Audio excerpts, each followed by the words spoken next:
like to ride my bike. I like to ride my bicycle. I like to ride it where I like. This, my friends, is obviously no bicycle helmet for Tour de France cycling intentions.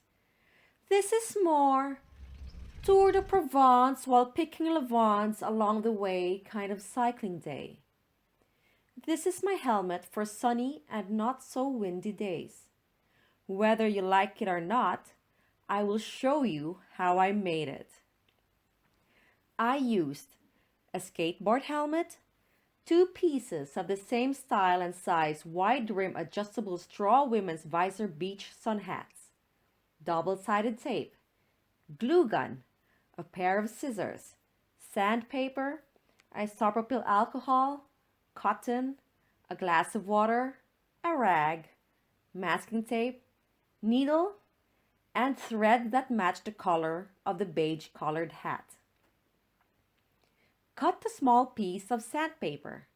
The roughness of the sandpaper does not matter. We just need this to roughen up the area of the helmet where the double-sided tape will be stuck to. The purpose of this is to make the double-sided tape stick even better onto the helmet, as not to scratch or destroy the look of the areas of the helmet that won't be covered by the hats. Follow the line along the helmet that goes around the head above the ears, and sand only as thick as the double-sided tape.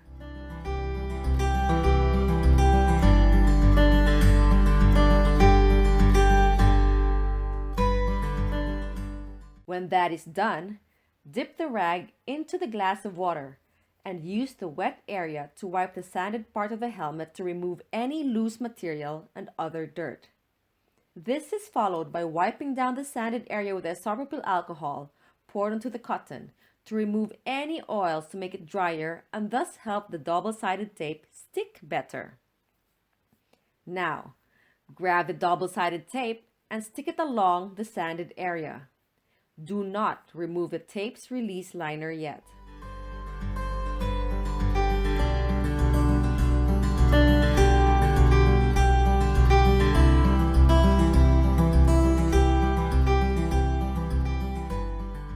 When done, take one of the visor hats and check by placing the side band over the helmet to see if more area can be sanded down to ensure the hats will be stuck on securely.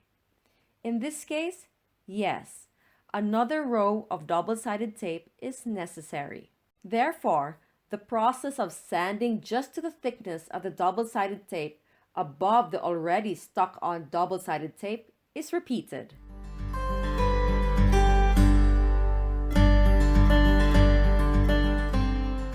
When done, again, grab the wet rag to wipe out any loose material and dirt. This is of course followed by wiping down the sanded area with isopropyl alcohol to remove any oils. Lastly, place a second row of double-sided tape over this area. Do not remove the release liner. Did you know, for most double-sided tapes, at room temperature, approximately 50% of the ultimate bonding strength will be achieved after 20 minutes, and optimum bonding is achieved within 72 hours of application. So, put the helmet aside, grab the hats, and remove all unwanted features. While doing this, we are giving the double-sided tape time to really latch onto the helmet and at least achieve the 50% ultimate bonding strength. You might be wondering why I have different colored hats. It would have been better if I used 2 black hats to match the color of the helmet, right? Well, the reason for this is that these were the only 2 wide rim adjustable straw women's visor beach sun hats that I found in the shops. I could not find any other hats suitable for my idea anywhere else. Maybe because it's winter now and so these types of hats aren't really popular. But you know, feel free to use whatever type of hat you like to suit your style and personality. When the hats are ready to be stuck onto the helmet, cut 2 small pieces of masking tape. These will be used to mark the front center of the hats. When done, put the hats aside and grab the helmet. Remove the release liner of the double-sided tapes. Grab a hat. Align the masking tape with the front center of the helmet and properly stick the side band of the first hat onto the helmet.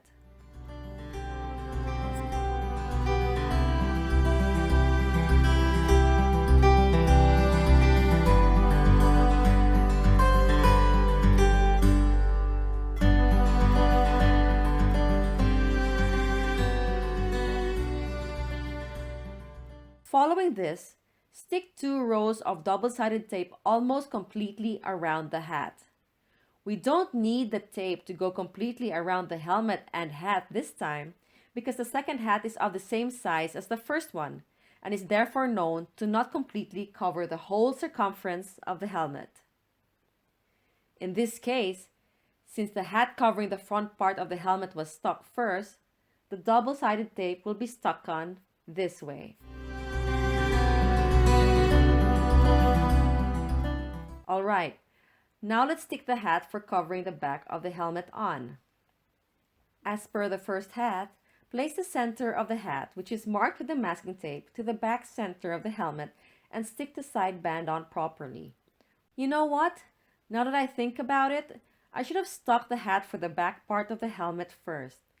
That would have been better for aerodynamic purposes if the front hat went over the back hat to make them stay on the helmet longer. Oh well, next time. Just so you know, I am making this as I think it. This is why there are comments along the way to suggest what should and or could be done better.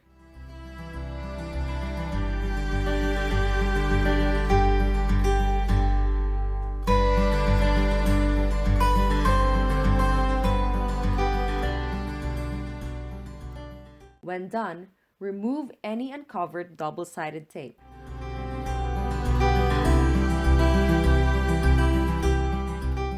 Now, grab the glue gun to stick the overlapping hat brims together.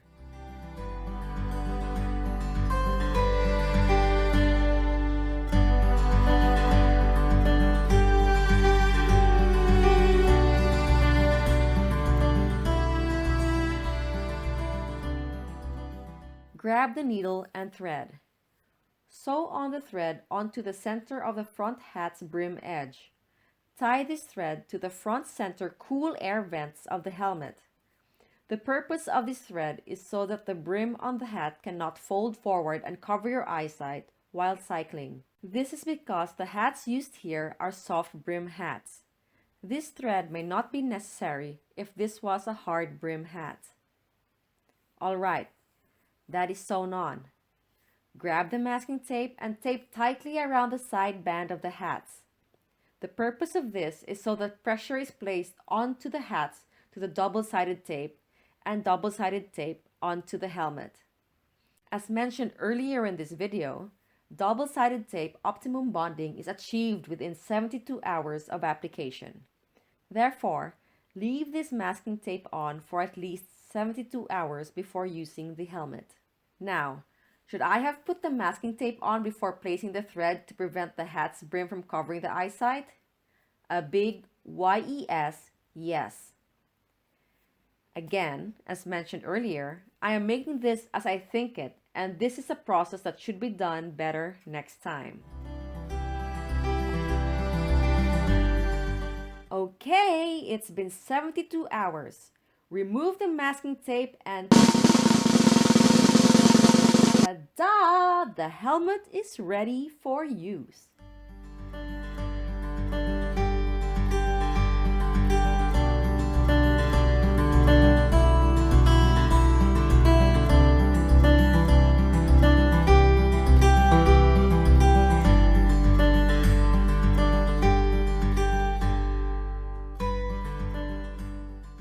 Why choose to use visor-style sun hats and not cover the helmet's vents to make this helmet just look like a proper hat? Well, since this helmet is for sunny and not so windy days, I don't want to prevent cool air from entering the helmet's designated cool air vents and let hot air escape from the designated hot air vents. One can beautify but not compromise safety. If you choose to make cycling a part of your lifestyle, then you might as well make it fashionable, because fashion and lifestyle are inseparable. I like to ride my bicycle. I like to ride my bike. I like to ride my bicycle. I like to